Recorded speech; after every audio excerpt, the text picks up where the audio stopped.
What is happening, Magnus Science? So let's just check out this Joe Biden address at the DNC. This has been sitting here like this since I stopped it last night. I was gonna do it, but I got really, really tired. So I was just like, nah. But I'll do it now. So let's get it.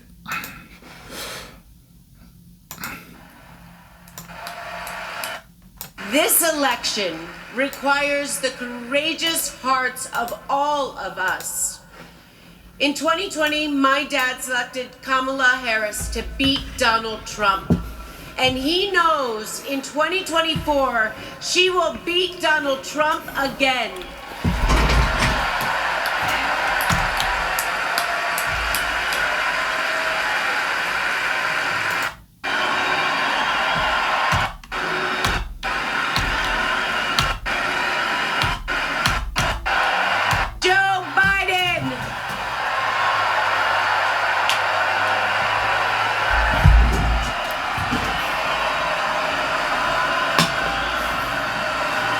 Now, is this the daughter that you know what I'm talking about.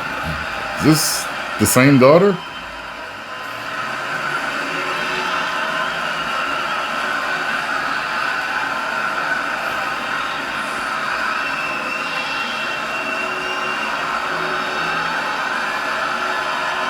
He's crying. She looks like this chick my boy used to date. Back in the day. He married her, actually. Not married anymore, though.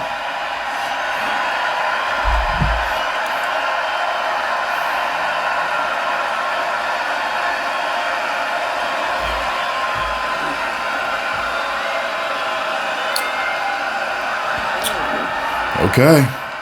Okie dokie.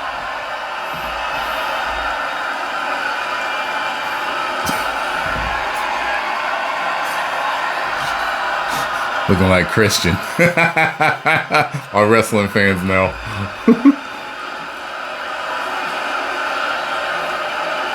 Thank you.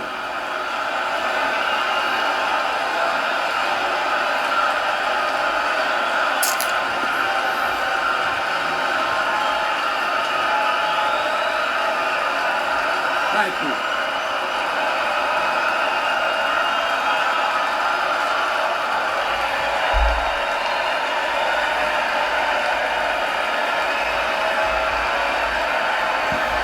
I already saw stuff on Twitter earlier this morning saying Thank you.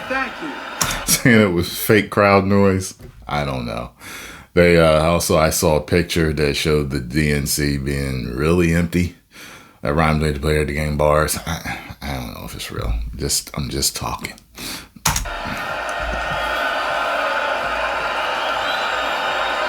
Thank you.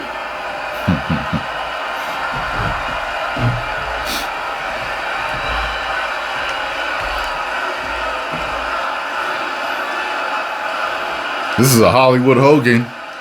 This is a Hollywood Hogan after WrestleMania 18. Monday Night Raw. Thank you.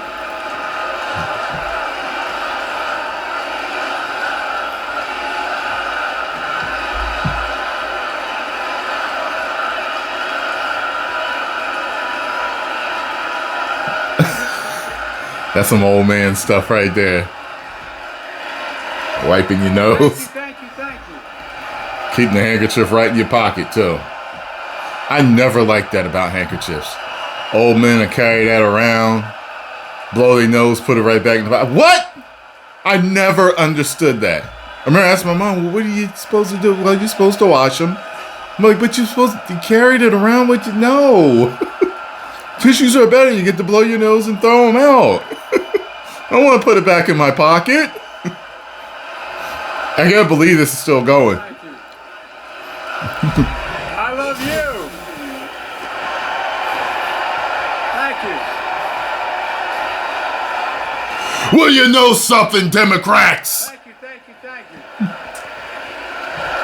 I went up against The Rock last night, man. That was my daughter.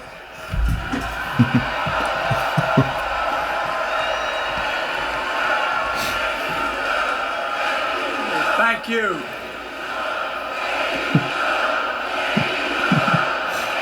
And I did all I could do, brother, against the most electrifying man in sports and entertainment, dude. Now, the NWO of Hall and Nash turned on me, man. Thank you. Thank you, but I tell you what.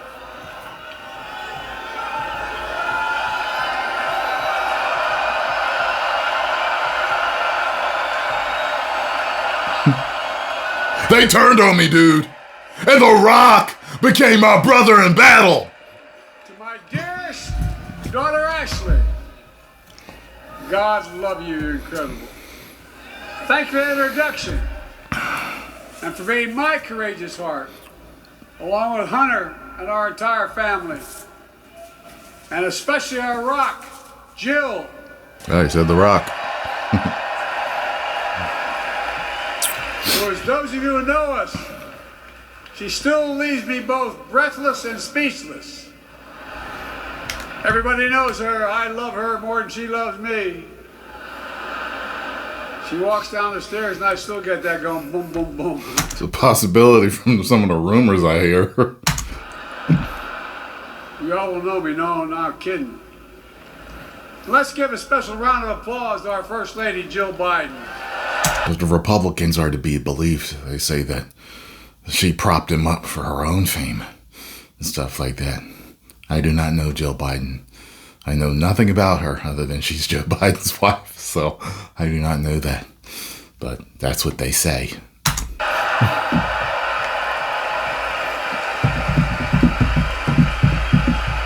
If I'm listening, it's from, I just finished my 5-mile walk.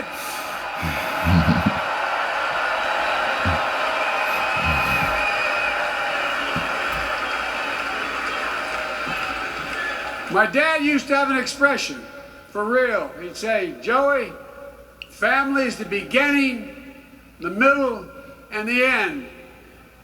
And I love you all. Folks. Wait, say it again. Folks, in the end. Family is the beginning, the middle, and the end. Family. And I love you all. Folks. And America, I love you.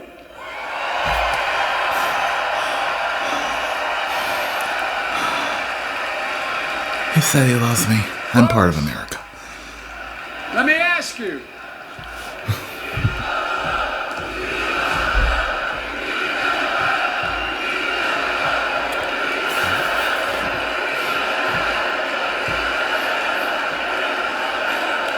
If you smell what The Rock is cooking.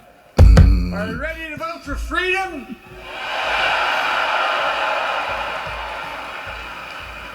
Are you ready to vote for democracy and for America?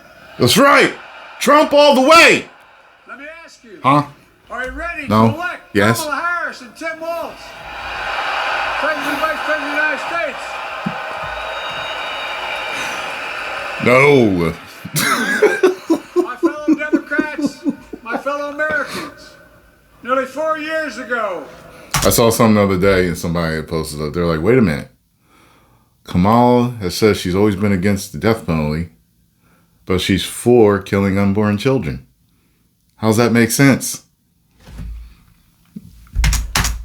in winter, on the steps of the Capitol, on a cold January day, I raised my right hand and I swore an oath to you and to God to preserve, protect, and defend the Constitution and to faithfully execute the office of the President of the United States.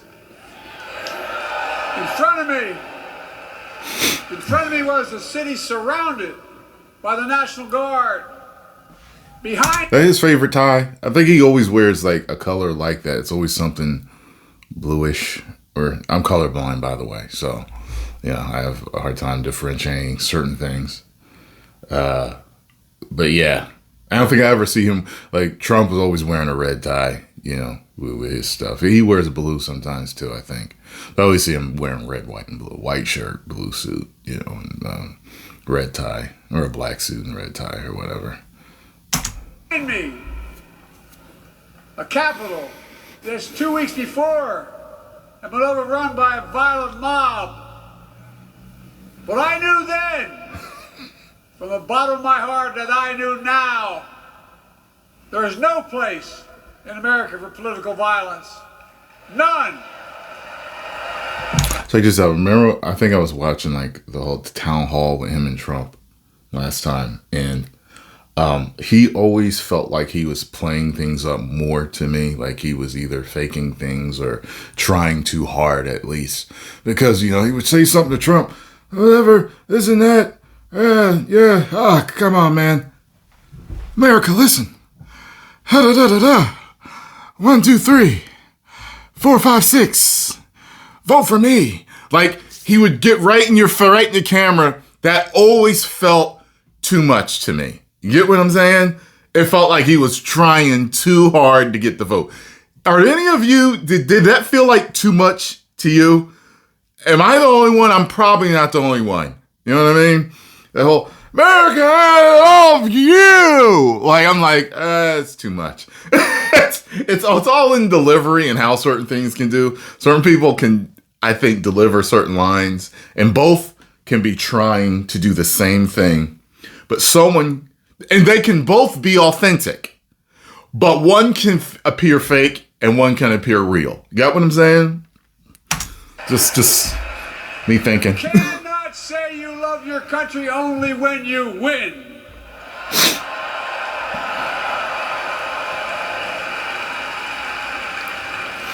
In that moment, I wasn't looking to the past. I was looking to the future. I spoke of the work at hand, the moment we had to meet. It was, as I told you then, a winter of peril and possibility. Of peril and possibility. We're in the grip of a once-in-a-century pandemic. Historic joblessness. I hope it's once in a century. A call for racial justice long overdue. Clear and present threats to our very democracy. Thank you.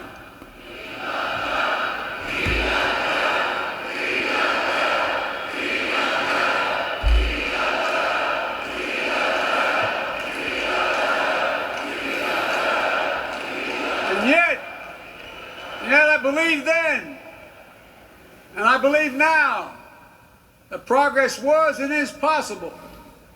Justice is achievable. And our best days are not behind us, they're before us. They ain't right in front of us right now. No, they ain't. Now it's summer. The winter has passed. And with a grateful heart, I stand before you now on this August night to report that democracy has prevailed.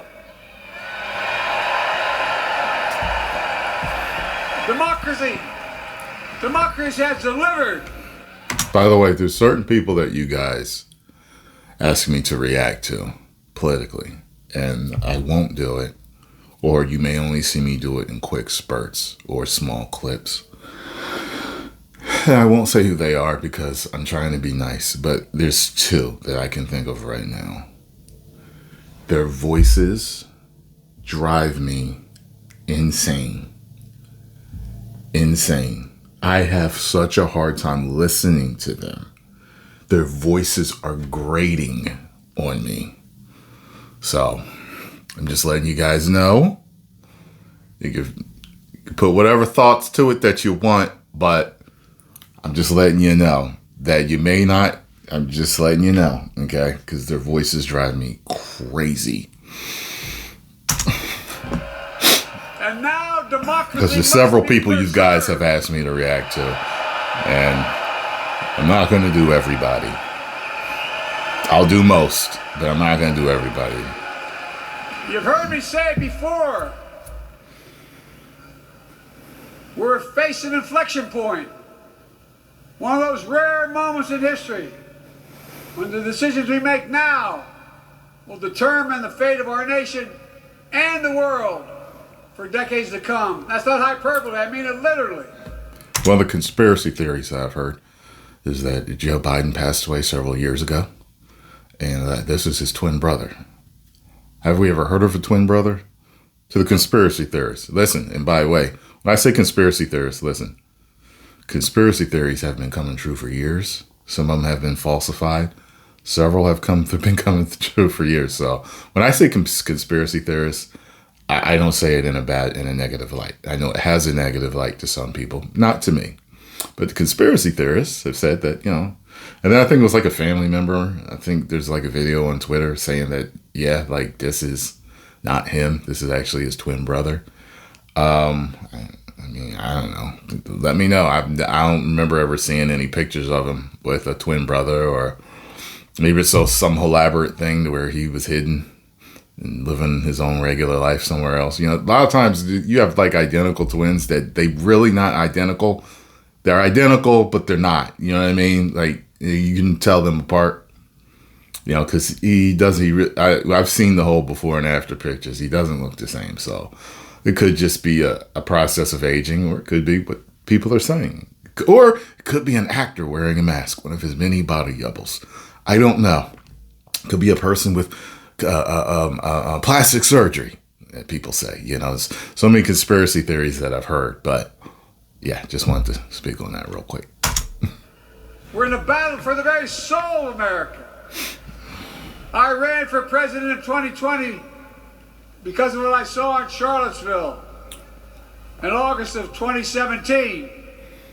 Extremists coming out of the woods, carrying torches, their veins bulging from their necks, carrying Nazi swastikas, and chanting the same exact anti-Semitic bile that was heard in Germany in the early 30s. Neo-Nazis, white supremacists, and the Ku Klux Klan, so emboldened by a president then in the White House that they saw as an ally. They didn't even bother to wear their hoods. Hate was on the march in America.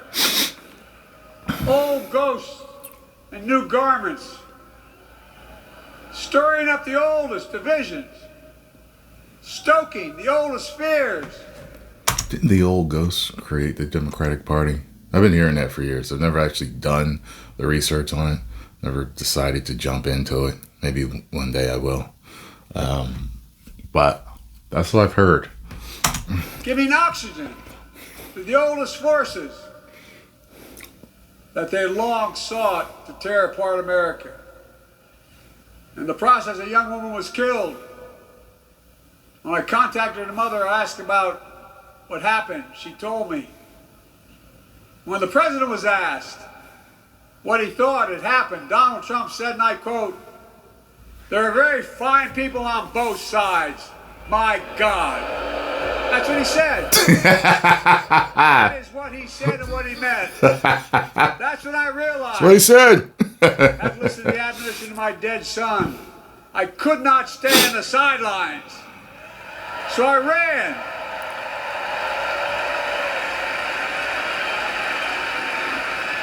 Because I had no intention of running again. I just lost part of my soul. But I ran with a deep conviction. In America, I know and believe in an America where honesty, dignity, decency still matter. An America where everyone has a fair shot and hate has no safe harbor. Yeah! An America where the fundamental creed of this nation, that all of us are created equal, is still very much alive. And a broad coalition of Americans joined. Oh, good Lord. Oh, Lord, it's still 81 going. million voters voted for us.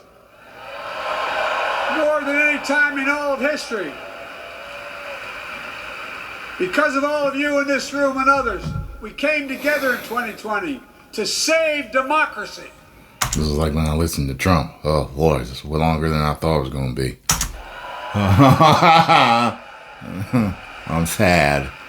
As your president, I've been determined to keep America moving forward, not going back. To stand against hate and violence in all its forms. To be a nation where we not only live with but thrive on diversity.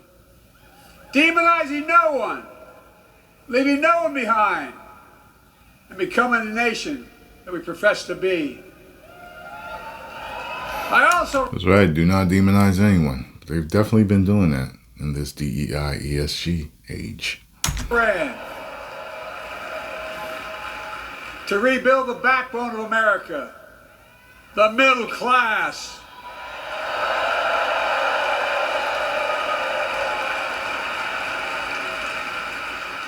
I made a commitment to you that I'd be a president for all Americans, whether you voted for me or not.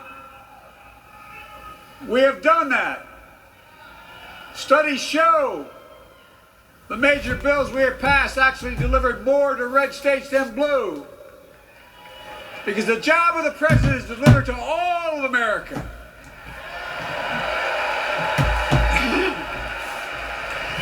Because of you, and I'm not exaggerating, because of you, we've had one of the most extraordinary 4 years of progress ever, period. When I say we, I mean Kamala and me. Just think about it. COVID no longer controls our lives. We've gone from economic crisis to the strongest economy in the entire world. Record 16 million new jobs. Record small business growth. Record high stock market. Record high 401ks. Wages up. And inflation down, way down, and continuing to go down. Is that true, folks? Everything you just spouted? The smallest racial wealth gap in 20 years. And yes, we both know we have more to do, but we're moving in the right direction. More Americans have peace of mind that comes from having health insurance. More Americans have health insurance today than ever before in American history.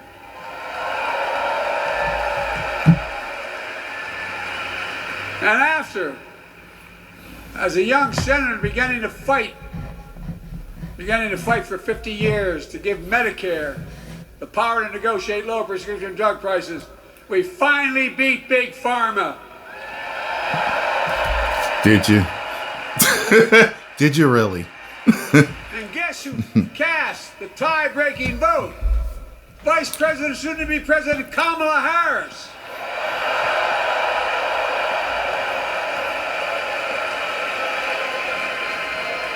And now it's the law of the land. Instead of paying $400 a month for insulin, seniors with diabetes will pay $35 a month. Wait, went from what to what? Seniors with diabetes will pay $35 a month. Instead of paying $400 a month for insulin, seniors with diabetes will pay $35 a month. The law we passed already includes, starting in January, every senior's total prescription cost can be capped at $2,000 no matter how expensive the drugs they have. And what we don't focus on, and our Republican friends don't seem to understand, our reforms don't just save seniors money, they save the American taxpayers money. You know what we just passed saves? It saved $160 billion over the next decade. That's not hyperbole. It's because Medicare no longer has to pay those exorbitant prices to the big pharma. Look, thank you, Kamala, too.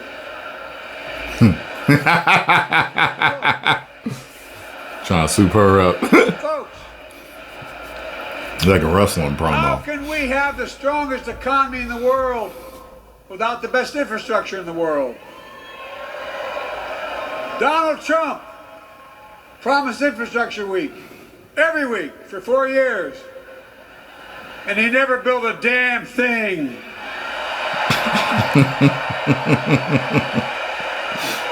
That true? I don't know. Now, because of what Kamala have done, remember we were told we couldn't Built get part of a wall. when we came I in know the that. office. We couldn't get it Because it was in the news. But right now, we're giving America an infrastructure decade, not week. We're modernizing our roads, our bridges, our ports, our airports, our trains, our buses. Removing every lead pipe from schools and homes so every child can drink clean water. Providing affordable high-speed internet for every American, no matter where they live, not unlike what Roosevelt did with electricity. And so much more. We are uniting the country. We're growing our economy. We're improving our quality of life. And we're building a better America.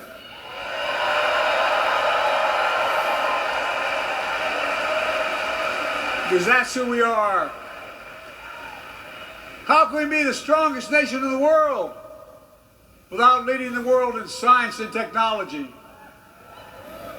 After years of importing 90% of our semiconductor chips from abroad, which America invented those chips.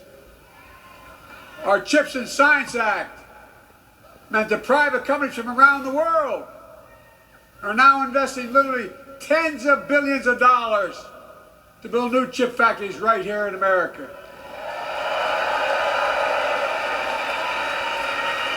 And over that period, they'll create tens of thousands of jobs. And many of those jobs in the so-called fabs, the buildings that make the chips, are being constructed now. And guess what? The average salary in those fabs, size of a football field, will be over $100,000 a year, and you don't need a college degree. Size of a football field will be over $100,000 a year, size of a football. Guess what? The average salary in those fabs, size of a football field, will be over $100,000 a year, and you don't need a college degree. His college is making people broke. Because of you and so many electeds out there.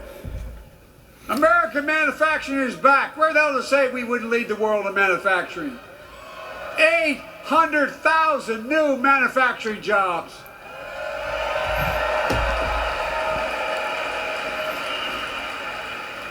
Our Republican friends and others made sure they'd go abroad to get the cheapest labor. We used to import products and export jobs. Now we export American products and create American jobs. Right here in America, where jobs belong. With every new job, with every new factory, pride and hope is being brought back to communities throughout the country that were left behind. You know you're from them, many of you. You know what it's like when that factory closed, where your mother, your father, your grandmother, grandfather worked. And now you're back, providing once again, proving the Wall Street didn't build America, the middle class built America, and unions built the middle class.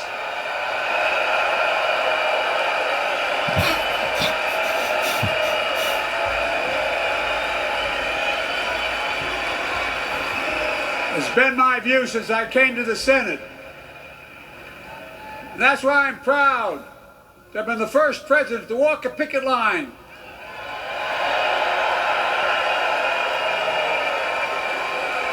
And be labeled the most pro-union president in history, and I accept it. It's a fact.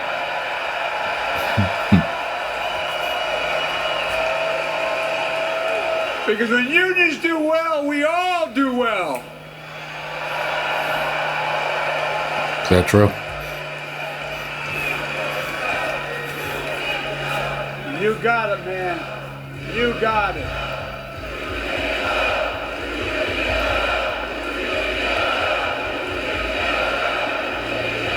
I agree. I'm proud.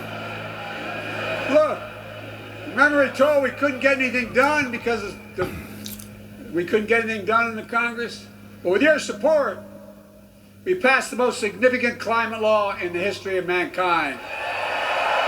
Wait, hold on, I missed a joke. Done in the Congress? Well, with your support, we passed the most. We couldn't get anything done. Remember he told we couldn't get anything done. I'm proud. Are you black and proud, though? Remember he There we told go. we couldn't get anything done.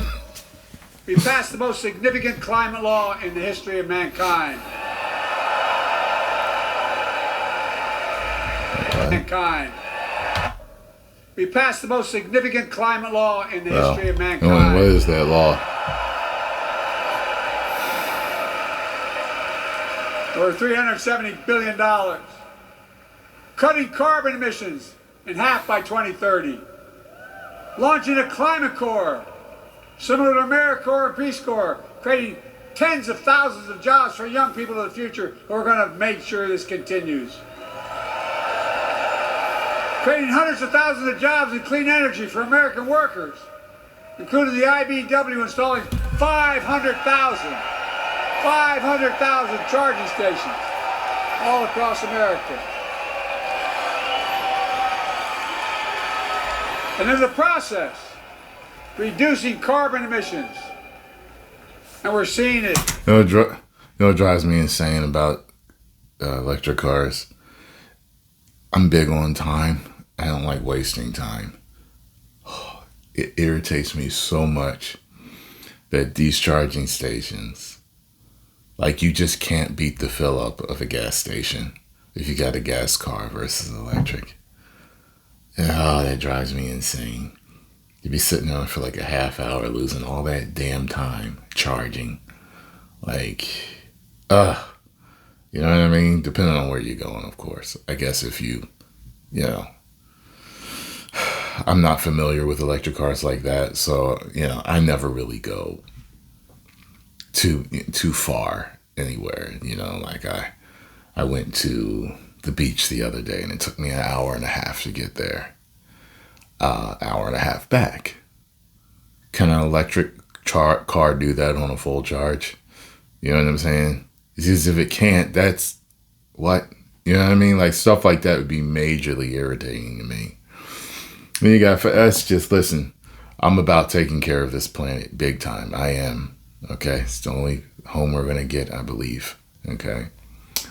But, yeah, this whole climate thing, first of all, we need to keep this planet as clean as possible, recycle as much as possible, keep the air and the water, everything, the environment as clean as possible. We need to do that. As far as this whole, climate change thing, I don't know how much we have to do with that. I do believe humans, in my mind, humans are a part of it, but I do know that the earth goes through its own cycles. So it could be a little of both, and maybe more so the earth just doing what it does over time. You know what I'm saying? But at the end of the day, we still need to take care of this planet. And from what I hear, the waste of these batteries and the depletion of certain minerals, and then there's like, the exhaust of gas cars. It's like, okay, so over time, which one's going to be worse? I personally don't know. I haven't done the homework. But the fact that they both have big drawbacks bothers me. You know what I mean? It's like, okay. But my whole thing is, I'm like, okay, well, for me right now, I'm just going to keep my gas powered car. I just am. You know what I mean? I have no yearning to go electric. I'm like, okay, if they both have major drawbacks of having both type of cars, then I need to know which one's the biggest drawback. You get what I'm saying? And I don't know that yet. I would have to look that up, but it's not a major concern of mine at this moment. We're seeing to it that the first beneficiaries of environmental... But I'm not big on, like, if someone's like, yeah, I don't believe in climate change, it's not going to bother me one bit. Okay. Someone's just like, no, I don't believe in... Okay, fine. It's not going to bother me what bothers me more is that people fight for the right to kill their own unborn children. That does bother me in my core as a human being. My humanity is shaken and saddened by that people have been convinced that it's okay. You know what I mean? Initiatives are those fence-line communities that have been smothered by the legacy of pollution. Louisiana and Delaware, Route 9,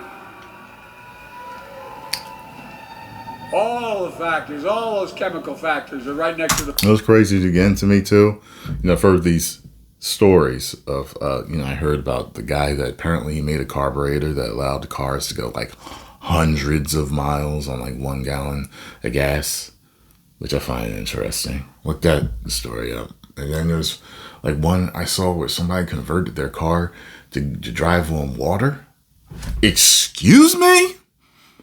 Like, just say there's a lot other cleaner ways, you know what I mean? But certain things aren't allowing them to be. The poorest neighborhoods. They're the ones we're going to bring back.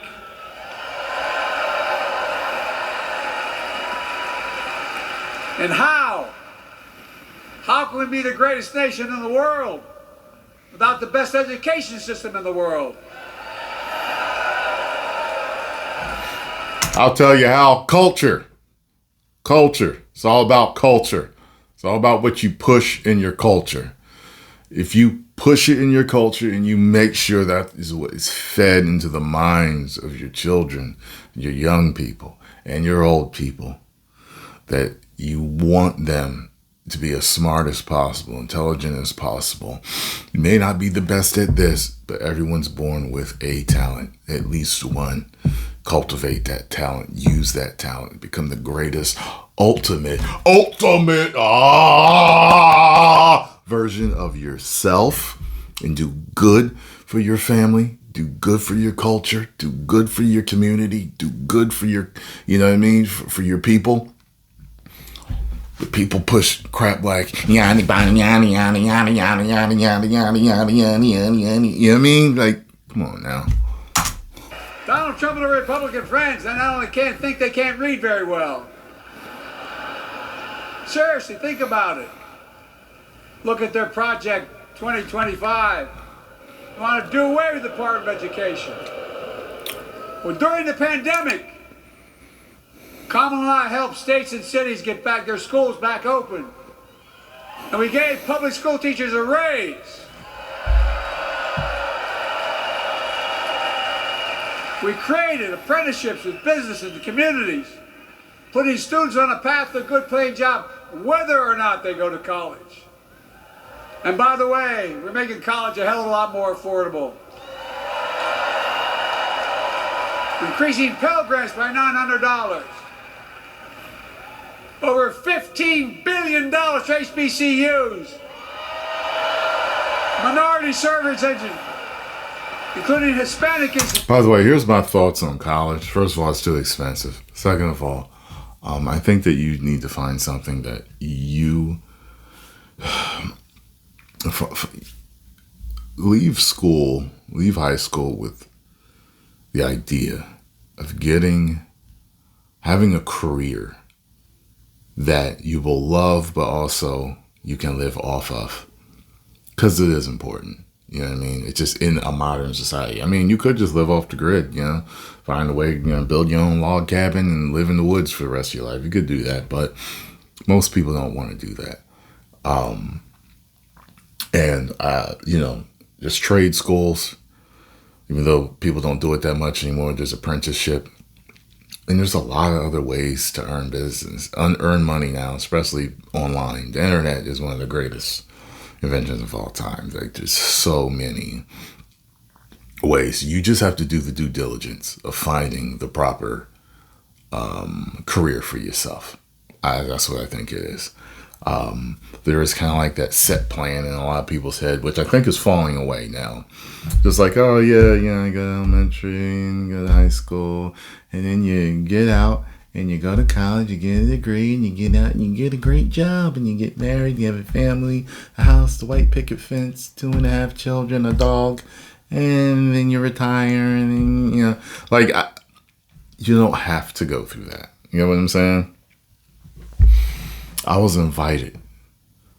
about to be invited to speak at a school to children. was elementary school to like the eighth graders or something like that. Seventh, eighth graders, I believe that it was. And they ultimately decided not to because guess what? I didn't finish college. Yeah, see? Pushing college into these kids' heads. I don't know, everybody needs college. Institutions and tribal colleges. We kept our commitment to provide more student relief than ever by lifting the burden of helping millions of families so they could get married, start a family, buy a home, and begin to build family wealth and contribute to the community and grow our economy. It's not costing us, it's creating more wealth. We fundamentally transformed how our economy grows. From the middle out and the bottom up, instead of the top down. You know, my dad used to say there wasn't a whole hell of a lot to drop down on my kitchen table at the end of the month.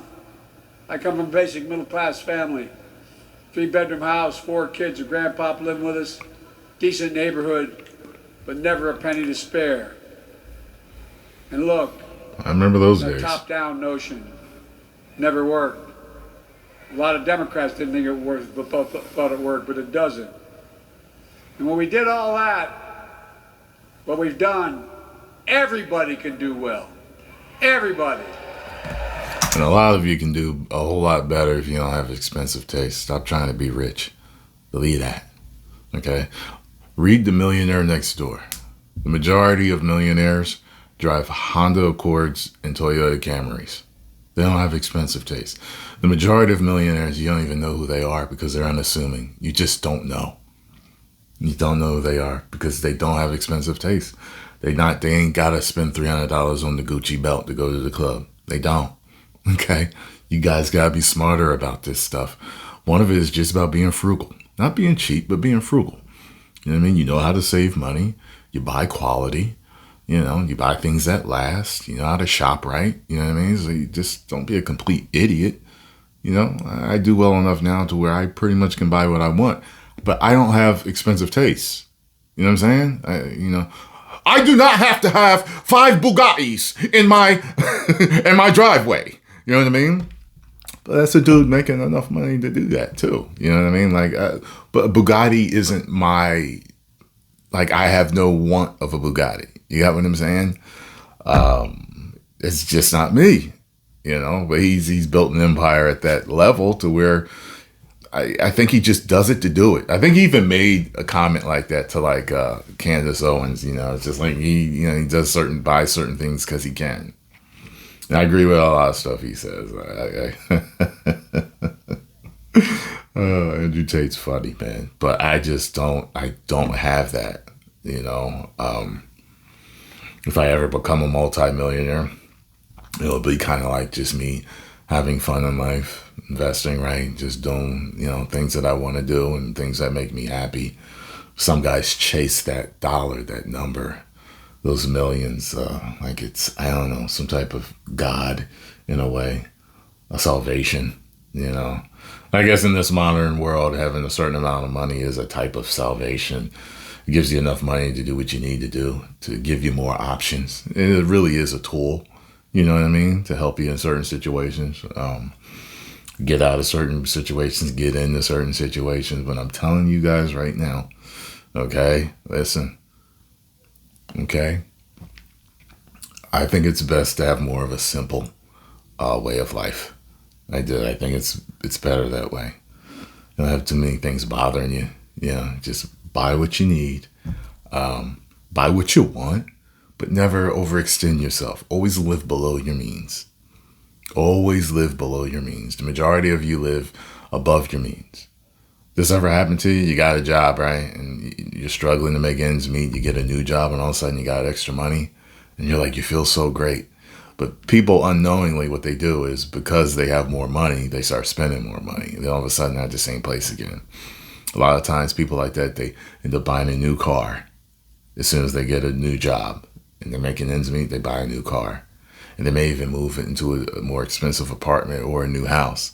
Then all of a sudden, now their bills are stacked up again, and they can't figure out why. Like, so simple. It's because you started, spending more money. There was a chick that I was messing with from time to time. I never would get with her because she's really... But anyway, she said this to me, and I was just like, you ignorant. And I understood it. I totally, and she is an ignorant. Trust me on that. She is an ignorant. Hodge twins were watching a video the other day of people driving through Atlanta. I saw a quick clip of it. She used to live down there, and I was just like, but a lot of people are like this. I dare say, like, maybe a majority of people are kind of like this. They think like this. So I was living in my studio apartment where I started my YouTube channel, and at the time I was doing very well. I'm actually doing better now, but I was doing very well financially, and she knew. And she says to me, cousin. I'm like, what? If you're doing so well financially, why are you still living here? Her whiny ass. Oh. And I was like, see, that's the problem with you ignorant. That's the problem. That is the problem. Because as soon as you start making more money, you go and you spend it all. I was completely content with that studio apartment. I had everything that I needed there. Everything that I needed. And I planned on remodeling until I ran into this house. I just happened to be in the area. And I had a dream of buying a nice house instead of giving my money to the landlord all the time. My rent had gone up and up and up. And at that time, I felt like I was paying too much for what I had. That was the problem. And I wanted to own something. So the house that I bought, it was a really good deal in a nice neighborhood, And I was just like, yo, I can do that. I'm fine. I'm going to be good. And so I got it. But if I hadn't ran into this, I was just going to remodel that studio and continue to live completely comfortably until I decided to, buy a house somewhere else. You know what I mean? And that's the problem. Y'all jump into stuff you can't handle all because you started making more money. You want to look rich. Stop worrying about that. Most rich people do not look rich. Most rich people do not look rich, but they don't advertise that, do you? Do they? They advertise all the rappers, the singers, the actors, the giant big personalities in entertainment that like to live gaudy. They are not the majority. That rhymed like to play the game. Bars. Make yourself rich, but look poor.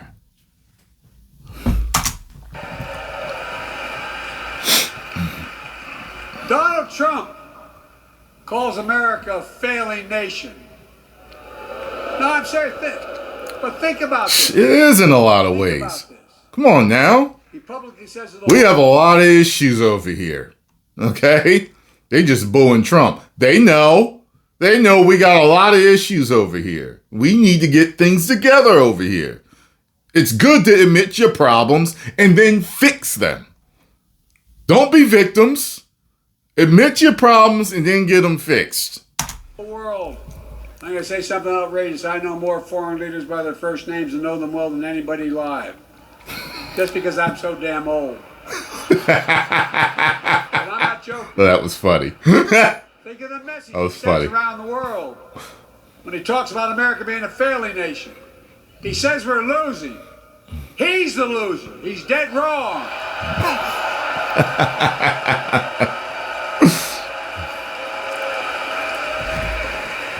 Many of you are very successful people who travel the world. Name me a country in the world that doesn't think we're the leading nation in the world. Without America, not a joke, think about it. I'm being literal. Who could lead the world other than the United States of America? Well, guess what? America's winning, and the world's better off for it. America's more prosperous, and Americans are safer today than under Donald Trump. Trump continues to lie about crime in America, like everything else. Guess what?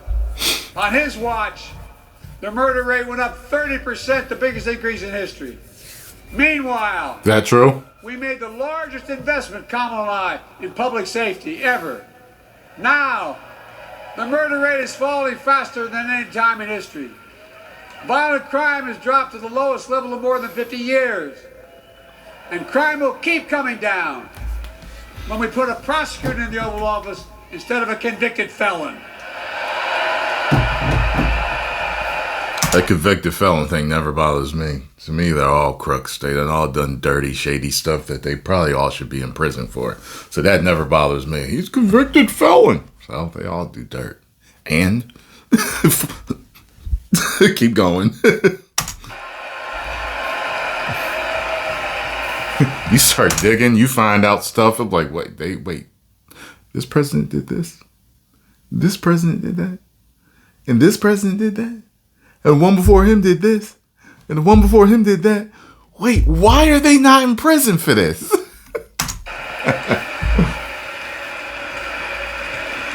And folks, the distinguished senator from the C Senate from California and I passed the first ban on assault weapons. And guess what? It worked. If we care about public safety, we need to prevent gun violence. Now, it makes me ashamed when I travel the world, which I do. More children in America are killed by a gunshot than any other cause in the United States. More die. He sputtered at the end of that. From a bullet than cancer, accidents, or anything else in the United States of America. My God. See, that's a problem, right? I mean, could be failing in that aspect. You got what I'm saying? I personally am a person that's like, hey, I wish guns were never invented. I wish they were never invented. I think it's one of the worst inventions of the modern era ever. You know what I mean? And not truly modern, but you know what I mean? It was a little while back, but you know what I mean? Not today. But yeah, but anyway, I do that along with atom bomb. I'm trying to think of some other stuff right now, but two of the worst things ever: guns and atom bomb and nuclear weapons. You know, my God, you know what I mean? We should have never figured out how to make weapons of war. We should have never figured that out. You know what I mean? But what was I gonna say?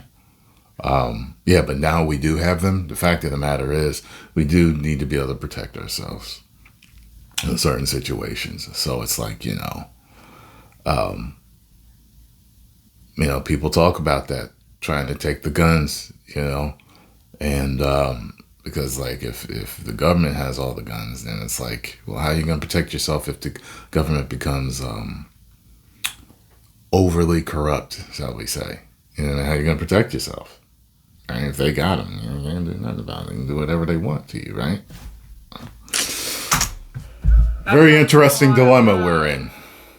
We beat the NRA when we passed the first major bipartisan gun safety law in 30 years.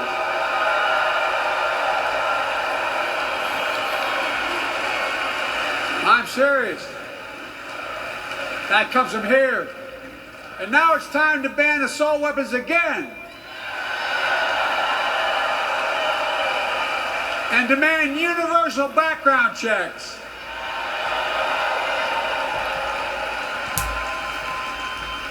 It's hard.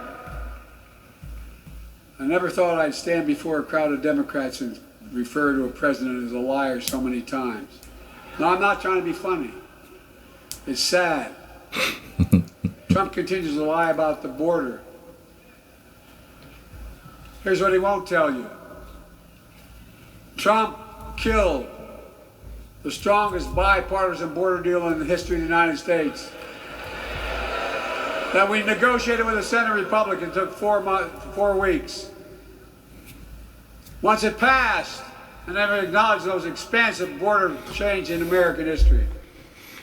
He called senators to say, don't support the bipartisan bill, because he said it would help me politically and hurt him politically. My God.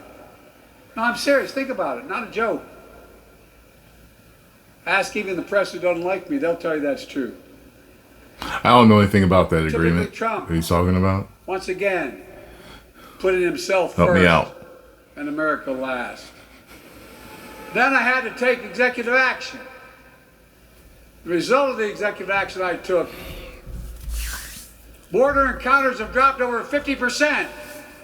In fact, there are fewer border crossings today than when Donald Trump left office. And unlike Trump, crossings today than when borders have dropped over 50%. In fact, there are fewer border crossings today than when Donald Trump left office. It's because they're all here now because you bust them in. And unlike Trump, we will not demonize immigrants, saying they're the poison of blood of America. Poison the blood of our country. So why didn't he say illegal? The people are talking about illegal immigrants. That's what they have a problem with. If you came over legally, they're fine. I know there's a small people that don't want other people here at all, but that's not what I'm talking about. I'm talking about most of us are fine with, like, as long as you came here normally, Kamala and I are committed to strengthening legal immigration, including protecting dreamers and more.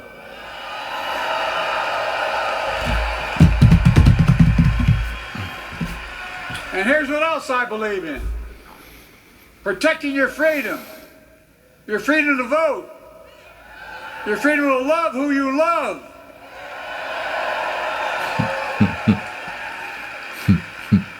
And your freedom to choose. Freedom to choose to murder your unborn child if it's financially uncomfortable for you. Vote for me. And it's decision overturning Roe v. Wade. So sad, so sad. Tonight.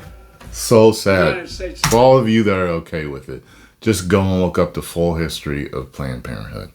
And then if you can, and stop, and one thing, stop using the outliers to prove your point. Stop losing the outliers. Well, what if the mother was going to die? That's not what most people are arguing against. Well, what if it was the I word and they were kept in a basement and bred like an animal? That's not what we're talking about when we're talking about it. Okay. What if it was grapes, a bunch of grapes, and that's not what we're talking about. That's not what we're talking about. We're talking about the irresponsibility of adults. It's just having fun, and they think, just gonna throw it out in the trash like, it's like a bankruptcy. It's just, let me start over. Not to mention you can be totally damaged from this stuff. You never be able to have children again or get pregnant again. You know what I mean? It's the mental damage and anguish that it does to the woman. Not to mention the fathers that want the children. And some of these women go ahead and do it without the father's consent. Oh God, that is disgusting. That they can do that, man. That it's okay. That it's legal. And it's fine. The father has no say. Okay.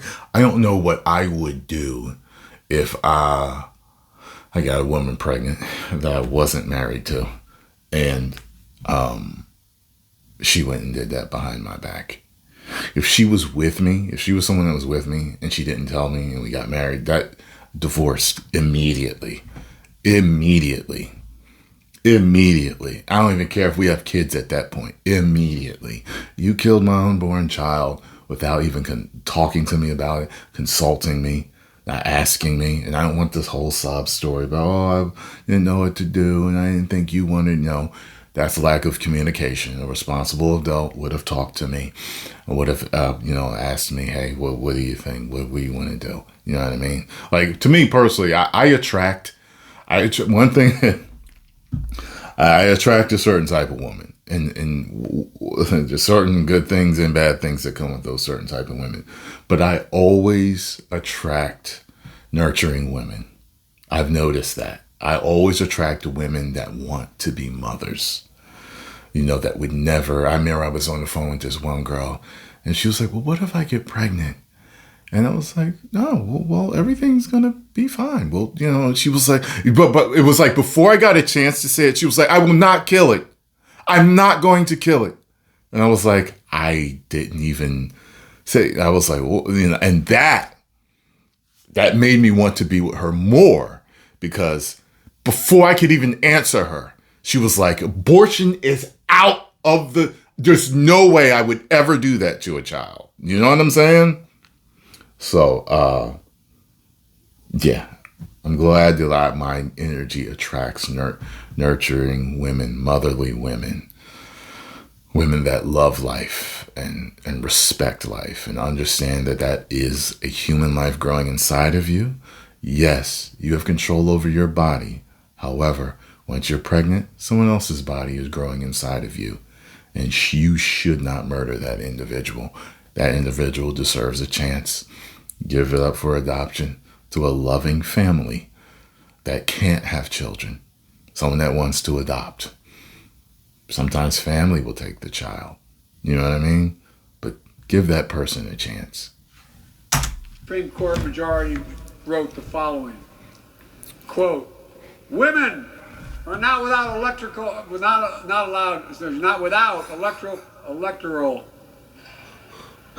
or political power. No kidding. He was like, he was like damn, man, like, okay, yeah, I messed that one up. Okay.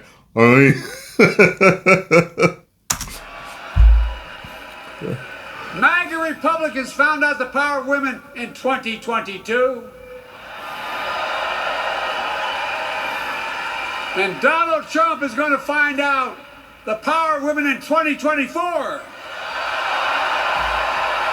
It's funny, when we think about stuff about, I'm a boss, and then you got guys, I'm a man, but they're so woman and man enough to lay down and make that life, but they're not man or woman enough to take care of it. Isn't that crazy? And a lot of people grew up in situations where it was like, maybe their parents couldn't make ends meet all the time. Maybe they may have grown up hungry.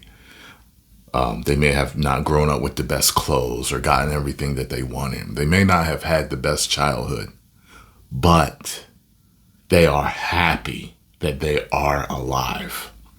And they'll often give that excuse of, oh, well, I couldn't take care of yes, you could. The government, first of all, if you're a single mother, the government especially helps you in a lot of ways, Wiki, BT, and all this other stuff that can help you to feed your child, okay? And if you're two able-bodied adults, you definitely can take care of that child. Don't even try it. But it's funny how people use some of the most throwaway excuses for not being able to have a child. It's always bullish every single time. The majority of people, I would say, the majority, 99.9%, can take care of children, okay, when they're born. Okay, where there is a will, there is a way. Watch.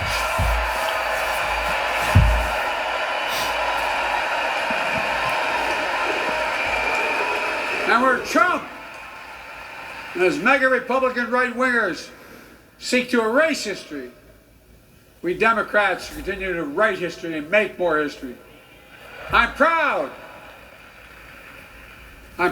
to have kept my commitment to appoint the first black woman to the United States Supreme Court.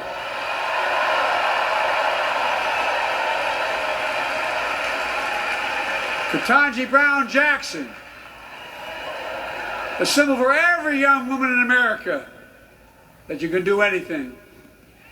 I'm proud that I've kept my commitment to have an administration that looks like America and that taps in to the full talent of our nation. The most diverse cabinet in history, including the first black woman of South Asian descent to serve as vice president. Asian descent in history, including the first black woman of South Asian descent to serve as vice president. I'm not going to even jump on that right now. And will soon serve as the 47th president of the United States.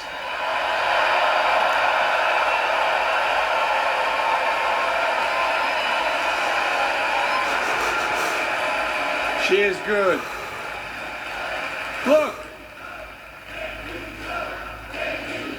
Thank you, Kamala.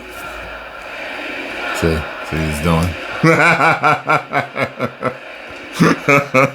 Folks, I've long said we have many obligations as a nation.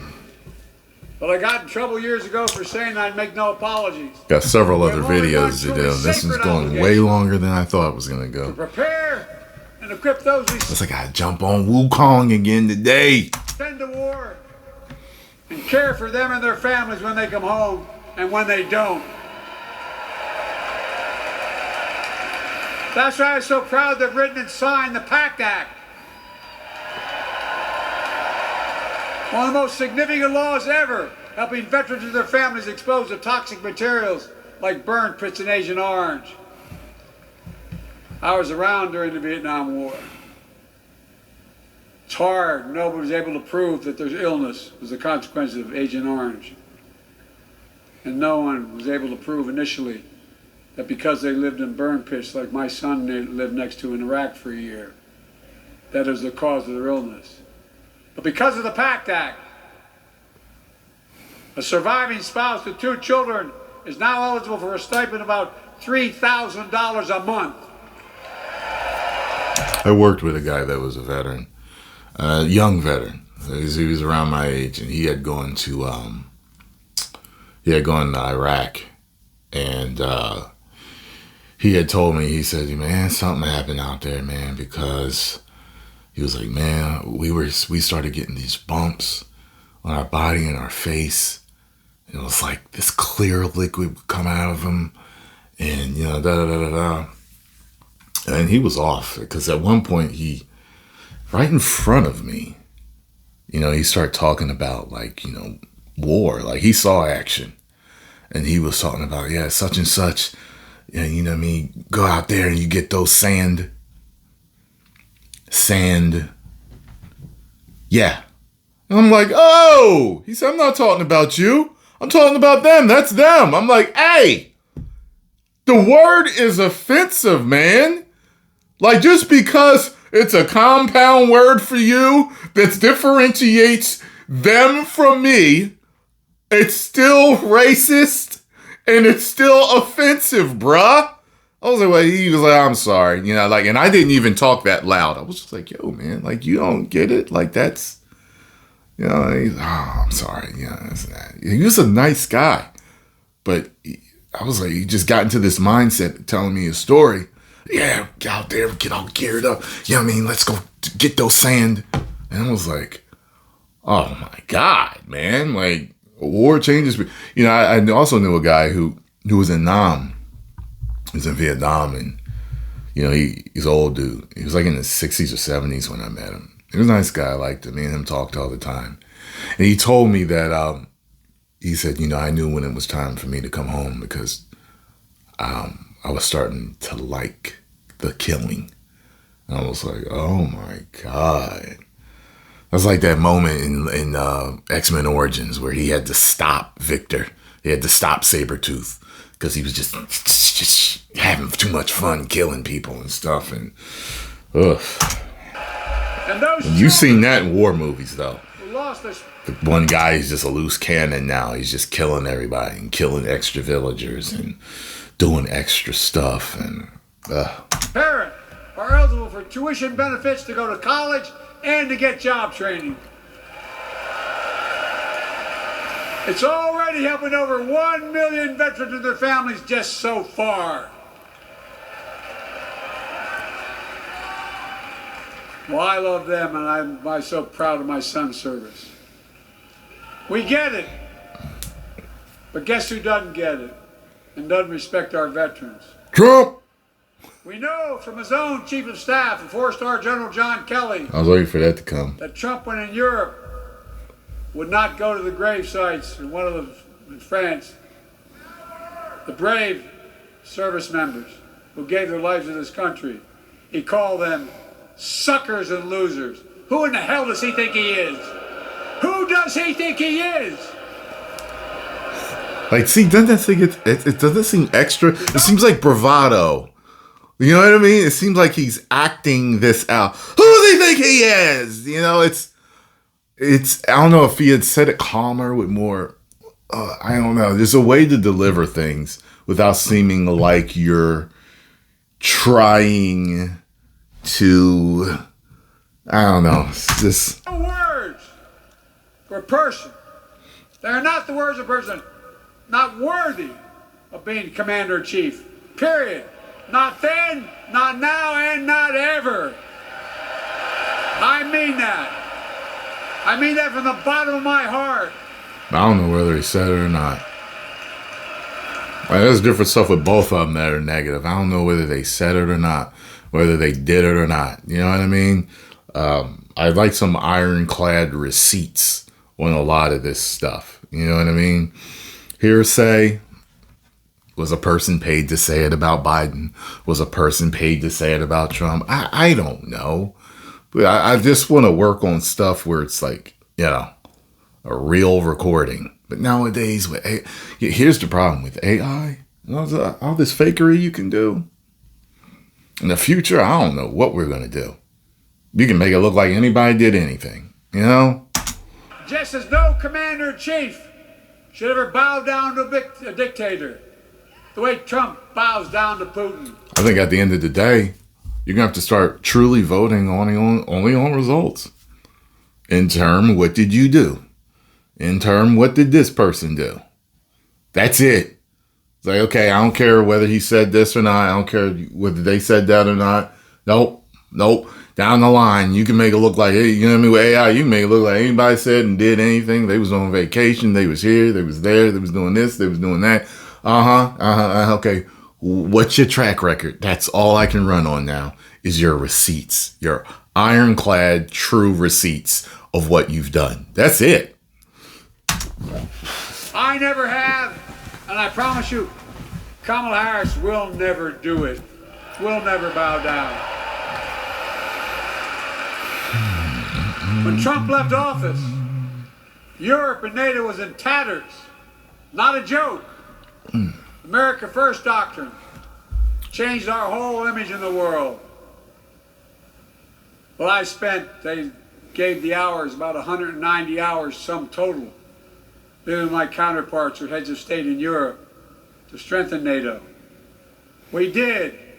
We united Europe like it had been united for years, adding Finland and Sweden to NATO. 10 days before he died, Henry Kissinger called and said, not since Napoleon has Europe not looked over their shoulder at Russia with dread until now. Until now. Well, guess what? Putin thought he'd take Kyiv in 3 days. 3 years later, Ukraine is still free.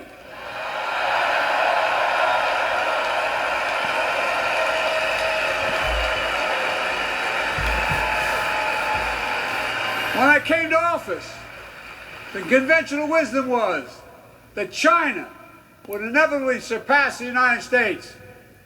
They haven't noticed. No one's saying that now. Not now. See? It's like it's this extra bravado to it. To bring hostages home and end the war in Gaza and bring peace and security in the Middle East. Trump's way of delivering that line would be like, nobody's saying that now, are they?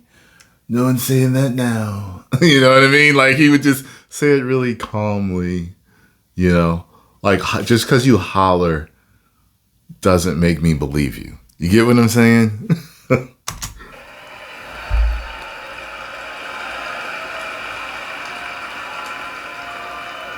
As you know, I wrote a peace treaty for Gaza. A few days ago, I put forward a proposal that brought us closer to doing that than we've done since October 7th. We're working around the clock, my Secretary of State, to prevent a wider war and reunite hostages with their families and surge humanitarian health and food assistance into Gaza now. To end the civilian suffering of the Palestinian people and finally deliver a ceasefire and end this war.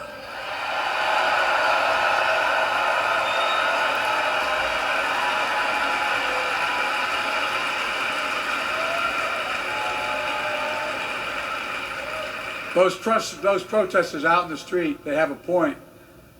A lot of innocent people are being killed on both sides. Just as we worked around the clock to bring home wrongfully detained Americans and others from Russia in one of the most complicated swaps in history, but they're home. He does look like that puppet. Someone said he looks like that puppet that guy does the impressions. Ventriloquist, he does look like him. I just noticed it when he made that face. Folks, the angry old dude. My presidency.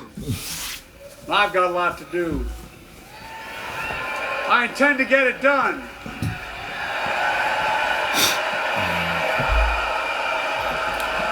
It's been the honor of my lifetime to serve as your president.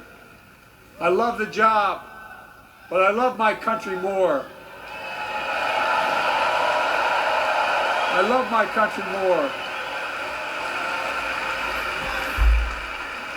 And all this talk about how I'm angry at all those people who said I should step down. That's not true.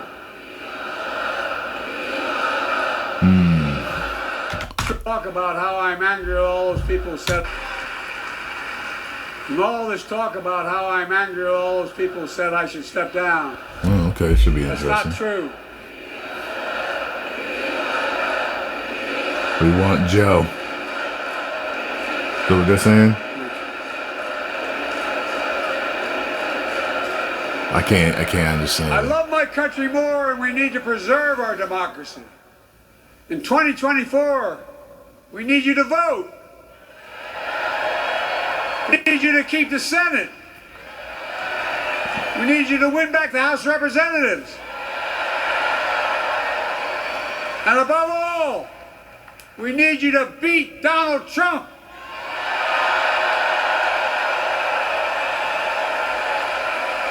And elect Kamala and Tim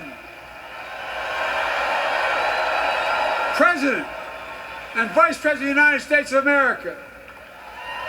Look, they'll continue to lead America forward, creating more jobs, standing up for workers, growing the economy, lower the cost of American families so they just have a little more breathing room.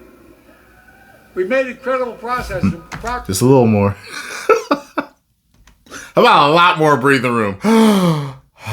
Everyone loves that exhale of everything's going to be okay. We have more work to do. And Kamala and Tim will continue to take on corporate greed and bring down cost of food. They'll keep taking on Big Pharma, making insulin $35 a month, not just for seniors, but for everyone in America.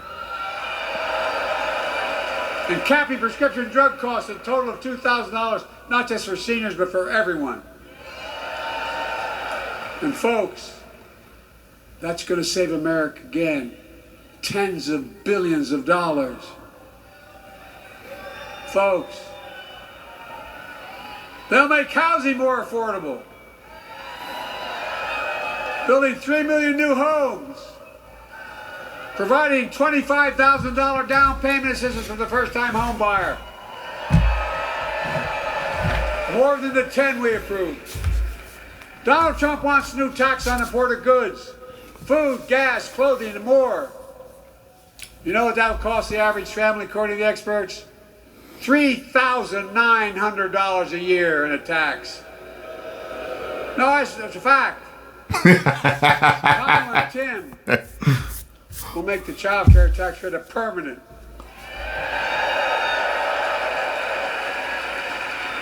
Lifting millions of children out of poverty and helping millions of families get ahead. But you know what Trump has? He created the largest debt any president had in 4 years with his $2 trillion tax cut for the wealthy. Well, Trump has a new plan. He wants to provide a $5 billion tax cut for corporations that are very wealthy. Put us further in debt. I love how he does it. And folks, you know we have 1,000 billionaires in America. You know what their average tax rate they pay? 8.2%. If we just increase their taxes we proposed to 25%, which isn't the highest tax rate even, it would raise $500 billion new dollars over 10 years. They'd still be very wealthy. Look, Kamala and Tim are going to make them pay their fair share. No, you know what I never understood? Why do they tax you when they can print their own money? Protect Social Security and Medicare. Trump wants to cut Social Security and Medicare. See that video that girl did where she was like, okay, wait a minute. So, it's like, I get my paycheck, but you tax me on that. But then whatever I buy, I get taxed for that. And then if I sell it, I have to pay taxes on it. And yeah. Kamala and Tim will protect your freedom. They'll protect your your right to vote. They'll protect your civil rights. And you know, Trump will do everything to ban abortion nationwide. Oh, he will. Saving millions upon millions of lives every year and having people take accountability for their decisions and raise their children in love. And if they can't, give them to someone who can't have a baby and let that family raise those children in love. That's an interesting idea. You know, Kamala and Tim will do everything they possibly can. That's why you have to elect the Senate and the House to restore Roe v. Wade.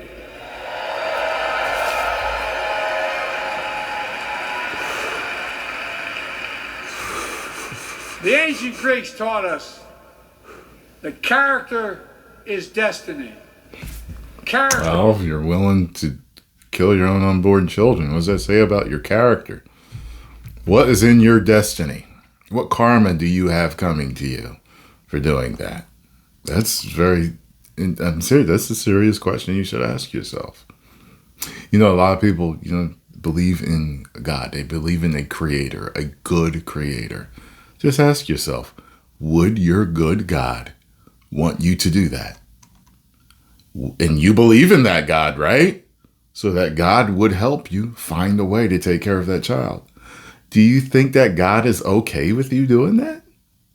Really? His destiny. For me and Jill, we know Kamala and Doug are people of character. It's been our honor to serve alongside them. And we know that Tim and Gwen Walt are also people of great character. Selecting Kamala was the very first decision I made when I became our nominee. And it was the best decision I made my whole career. Was it? I wonder if he believes that. We not only gotten to know each other, we become close friends. She's tough, she's experienced, and she has enormous integrity. Enormous integrity. Her story represents the best American story. And like many of our best presidents, she was also vice president. That's a joke.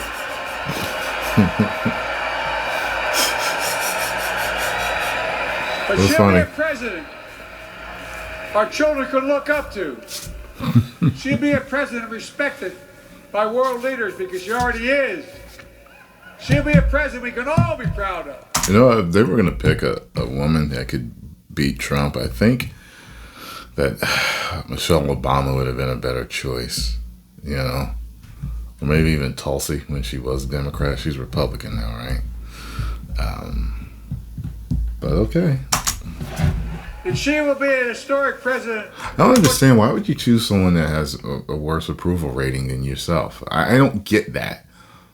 But okay. I mean, with a machine behind you, you can turn anybody into anything you need them to be, which you've kind of seen in certain instances with her. But I don't know. We'll see what happens. But I'm feeling some dark shiftiness in this whole race right now, this whole political race. Things do not feel right. It's her stamp on America's future.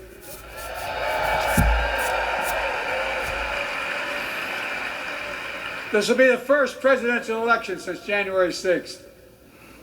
On that day, we almost lost everything about who we are as a country.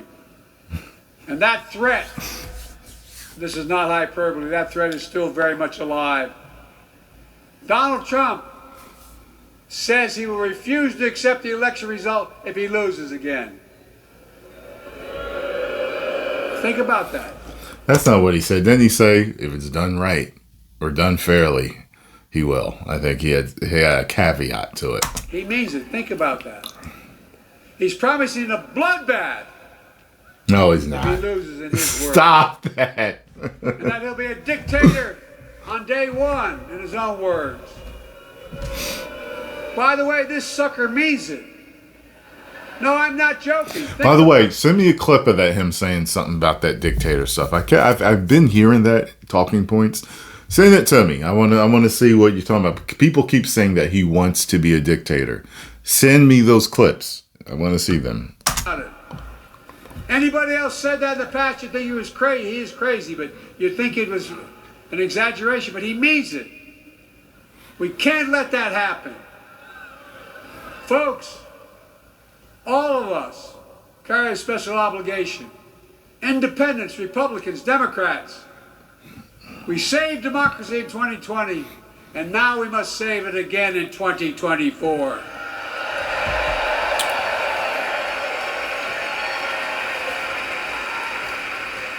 The vote of each of us cast this year will determine whether democracy and freedom will prevail. It's that simple. It's that serious. And the power is literally in your hands. History is in your hands. Not hyperbole. It's in your hands. America's future is in your hands. Let me close with this. Nowhere else in the world could a kid with a stutter and modest beginnings in Scranton, Pennsylvania and Claymont, Delaware grow up to sit behind the resolute desk in the Oval Office.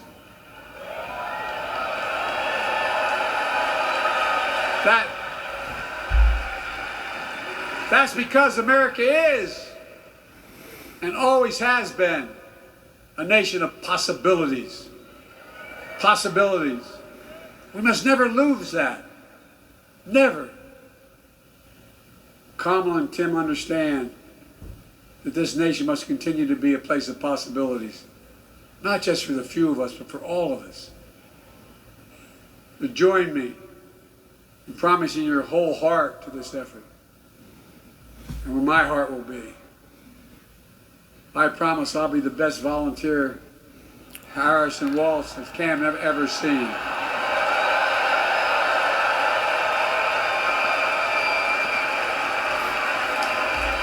Each of us has a part in the American story. For me and my family, there's a song that means a lot to us, that captures the best of who we are as a nation. The song is called American Anthem. There's one verse that stands out, and I can't sing worth a damn, so I'm not going to try. I'll just quote it. The work and prayers of centuries have brought us to this day. What shall our legacy be? What will our children say? Let me know in my heart when my days are through. America, America, I gave my best to you.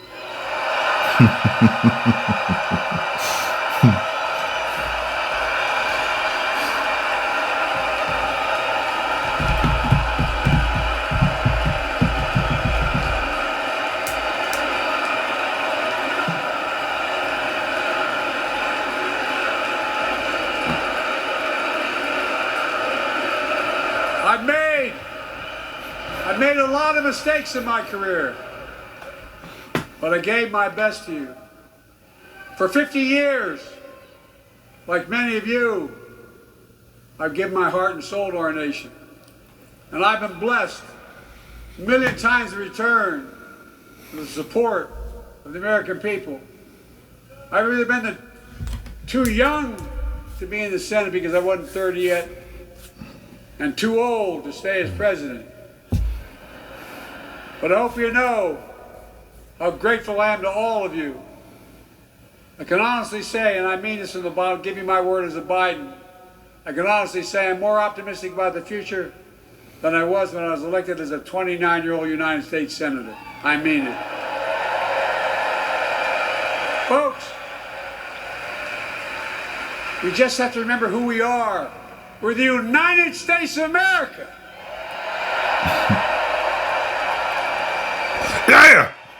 And there's nothing we cannot do when we do it together. God bless you all, and may God protect our troops. Thank you. Yeah. America. He's like he's got less hair on top.